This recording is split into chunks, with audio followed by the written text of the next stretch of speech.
Assalomu alaykum. Bugun Buday proyektimizga keldik.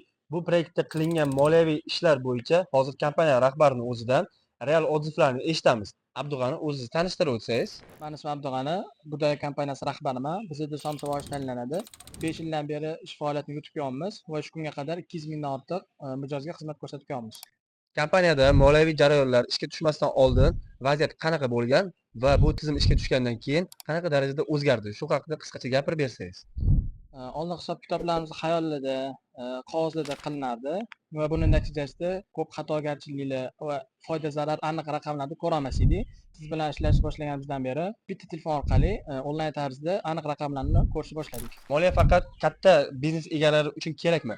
Ayrim kichik tadbirkorlar hali menga moliya shart emas, moliya tizimi kerak emas deb o'ylaydi. Bu fikrga qanaqa qaraysiz? Biznes kattami kichkinami, unga moliya tizimi juda zarur, chunki moliyasiz biznes bankrotga olib kelib juda ehtimoli ko'proq. Do'stlar, biznesingiz kattami, kichikmi, unga albatta moliya tizimi zarur. Agar bu tizim bo'lmasa, siz o'z biznesingizdagi kirim-chiqimlarni nazorat qila olmaysiz va xarajatlarni rejalar asosida boshqara olmaysiz. Agar siz hozirdan bu tizimni yo'lga qo'ymasangiz, biznesingiz uzoqqa bormaslik ehtimoli juda katta bo'ladi.